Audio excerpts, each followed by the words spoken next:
Okay, so for my appreciative inquiry experiment, after I watched the video on the Operation ASHA, I don't know if it's ASHA, I can't remember, because I watched it a few days ago. But I did learn that a 4D model can be applied to numerous things, just how it was applied to figuring out how they can treat people with tuberculosis without making it so expensive. And the situation I'm hoping to improve after watching that video. It was definitely not as severe, but it was the only situation I could really think of was with my roommates that I live with now and how we split up doing daily and weekly chores in our apartment, because no one really does chores in this apartment, and I feel like I'm also one of the only ones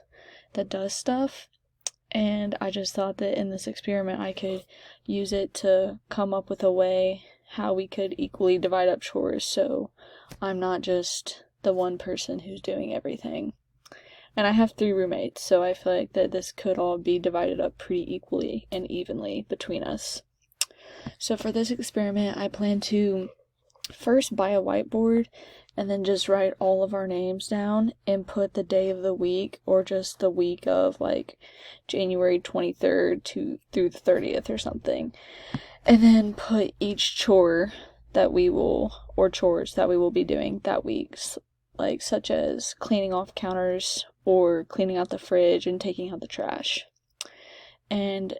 I hope for this to work by they will each like initial their initials next to the chore when it's done so that we all know that they did it. And each week I can rotate the chores so that each person isn't doing the same thing. And I hope to test if this whiteboard is helping and keeping me and my roommates on task by completing the chores. My measures of success are to have everybody on board for this idea first to make sure that everyone's okay with it and if everybody thinks it's a good idea, and making sure that the whiteboard is actually being used, and hopefully that will then keep the apartment clean weekly. For the execution, like I said, I asked them if it was okay and if they thought it would be a good idea of keeping a whiteboard on the fridge, especially because that's where most of us are most of the time, and it would be where everyone could see it. And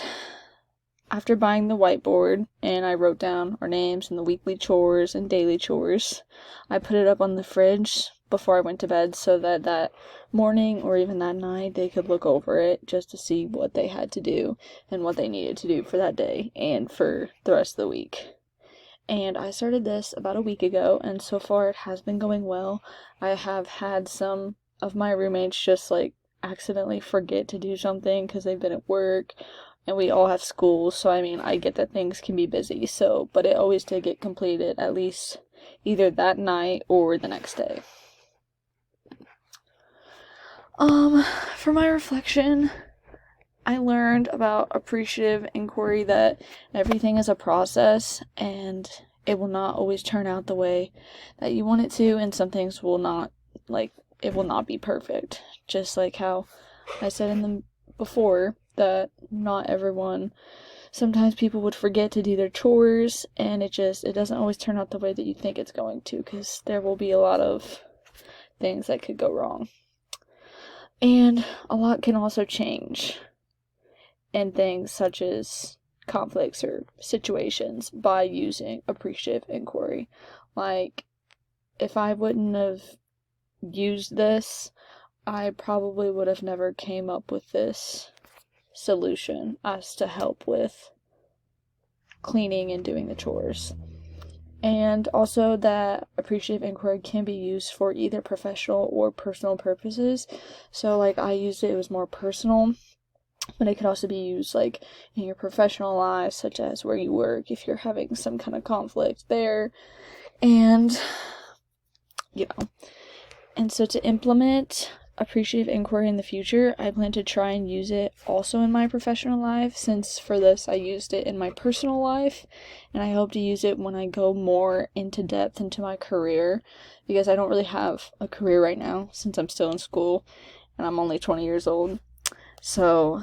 I feel like that would be good to use in the future. And hopefully I can tell my friends about it and even what I did personally in my experiment and see if it could possibly help them with this situation or conflict too, because I know that a lot of people my age also are living with roommates and probably have the same conflicts and situations that I do. And my desired outcome for using the 4D process in the future is to gain more knowledge on how to use it more effectively and to be able to use it in all different kinds of conflicts and situations I am in, not just one, like the one that I just gave. And then I decided to put the 4D model in here